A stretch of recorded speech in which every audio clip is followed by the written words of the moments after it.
I really didn't want this to be my first video after the pilot trio, but the longer I go without talking about it, the sooner it will no longer be relevant. So with that being said, I hate Walmart's Star Seekers Thundertron multipack, or whatever the hell it's really called, with every fiber of my being. This set angers me to no end, which is especially disheartening because back when it was first revealed, I was actually really excited for it. I love the Star Seekers, even with them having zero media appearances outside the Aligned novels. Also, no, I'm not calling them the Star Raiders like the Walmart subline. That name is inferior, and I will die on that hill. Just like I'll die on the hill that Ravage is a cat, Rumble is the blue one, and Optimus should never be without a faceplate. Alright, now that I've made a bunch of people mad, back to the point. The idea of a vengeful crew of colonists from various Cybertronian colonies banding together to take revenge for being abandoned by their homeworld during the Rust Plague as a concept alone is fascinating, and it sucks that we've yet to see it done in any mainstream media.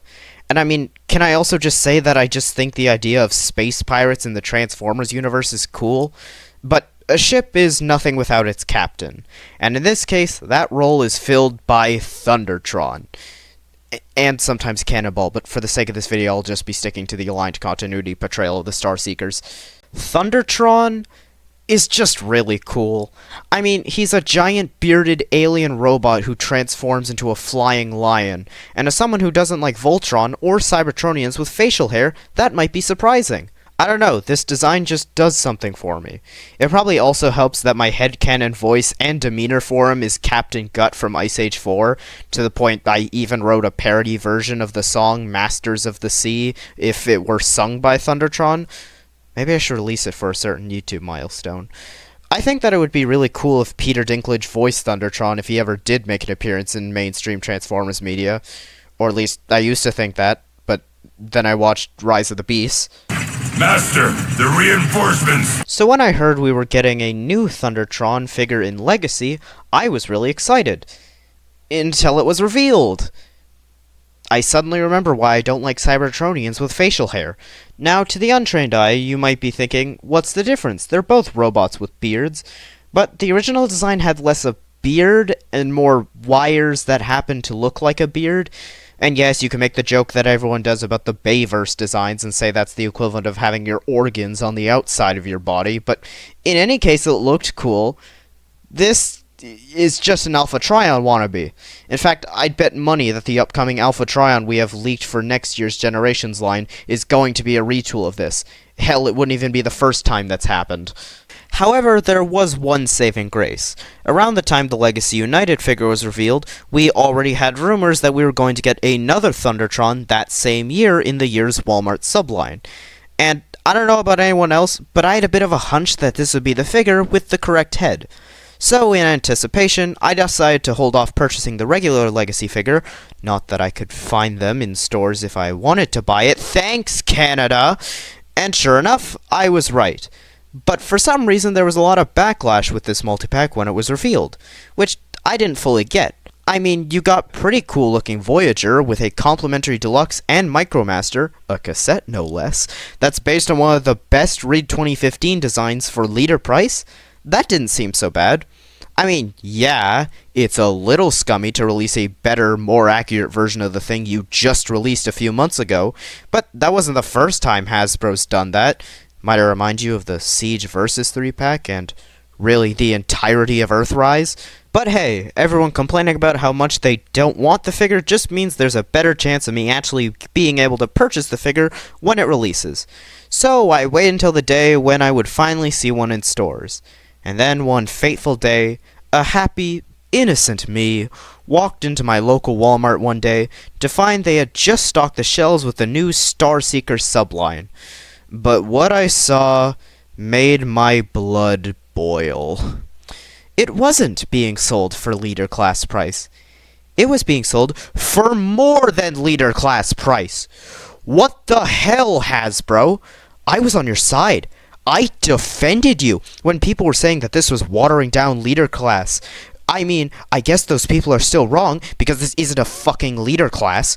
For those unaware, the regular price of a leader class figure in Canadian dollars is $76.97, which with tax amounts to be just over $86, whereas this pack costs $82.97, which with tax comes up to under $93. Now you might be thinking, Para Payton, that's only a $7 difference, and Canadian dollars are worth jack shit regardless, so that's not such a bad price increase. But I mean, might I remind you that this set was only barely worth its originally believed leader price? Now keep in mind, I don't own any of these molds, but from what I've heard, they aren't the best. I've heard mixed but generally negative reviews on both the Thundertron and Magnius molds, and I frankly haven't seen anyone talk about the Rat Bat mold, and if I have, I don't remember what the general consensus surrounding it was. So the molds aren't the best. But, I mean, the whole point of buying this set is that it's cheaper than purchasing the original figures.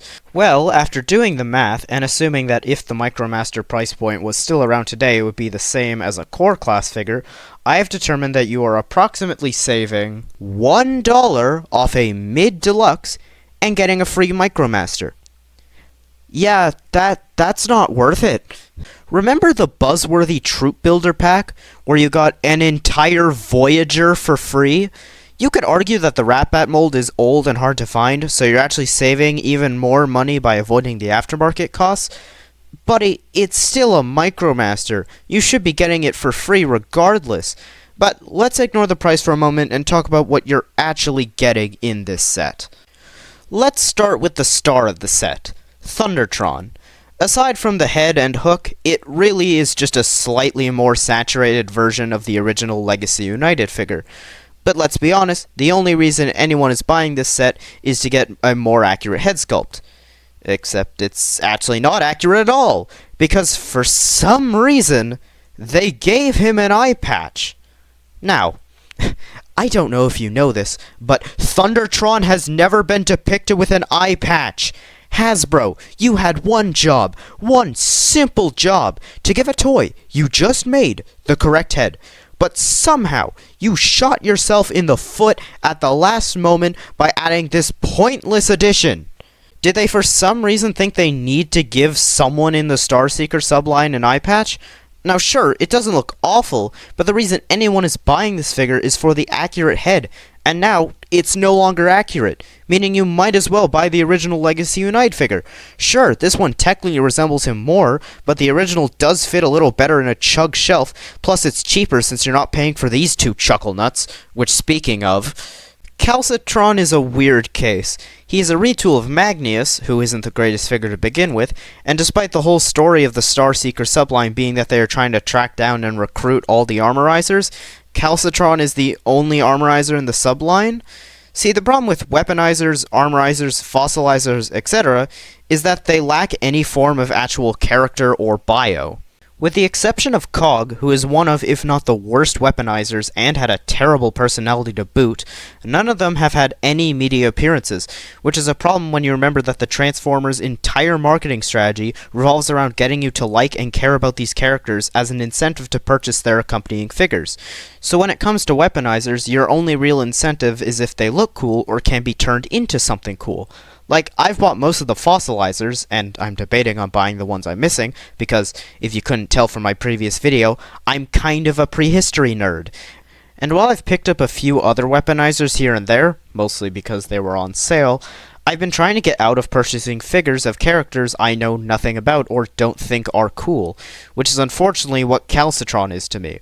Like, I mean, it's fine, but due to me having zero interest in any of the other Rock Lords, he wouldn't really fit anywhere in my collection. Plus, I just think that of the three versions of Magnius we've gotten, so far he is easily the worst one. I don't know, it's not bad, but saving $1 isn't enough of an incentive for me to pick up this pack.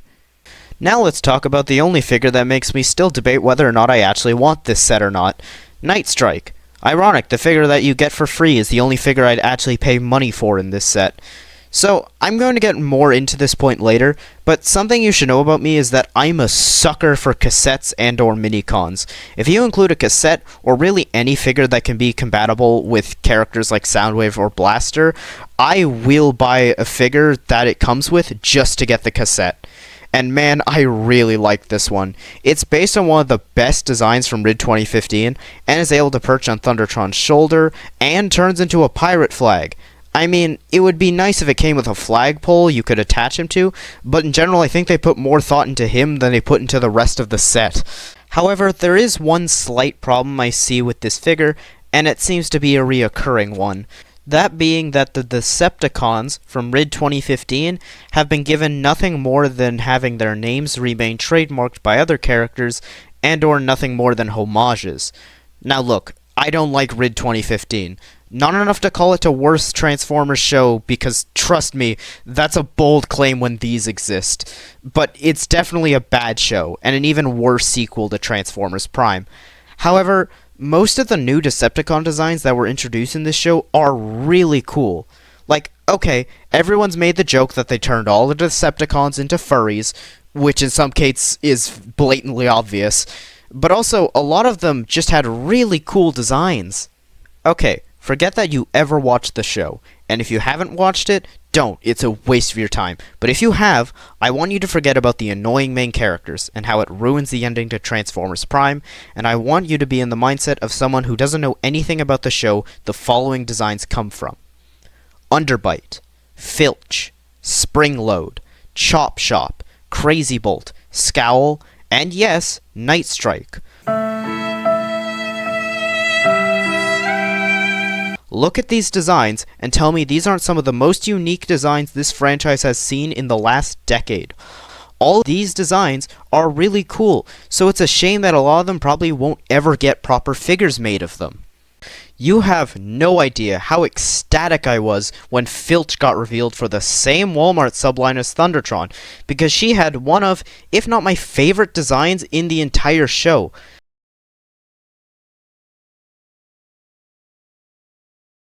But Filch is very much the exception, not the rule, as every other Decepticon from this show has either been forgotten or had a name Hasbro liked enough to keep a trademark of, even if those characters would never get another figure. For example, Vertebrake was a really cool snake-like Decepticon scientist who transformed into a train car. However, the only toy that has ever been given the name Vertebrake was the Core Class Dracorex skeleton from Kingdom.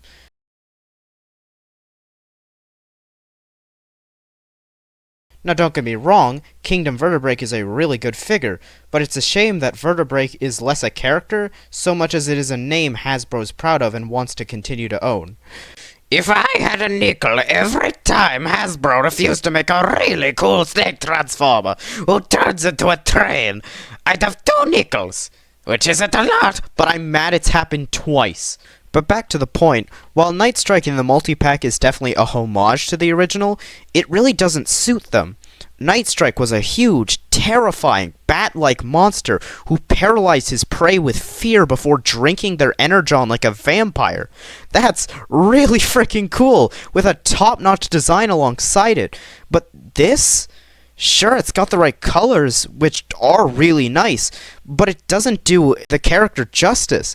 The fact that the only characters from Rid 2015 to get proper figures so far are the worst character in the entire show and an admittedly cool one-off villain whose only motivation is collecting shiny things is a real shame.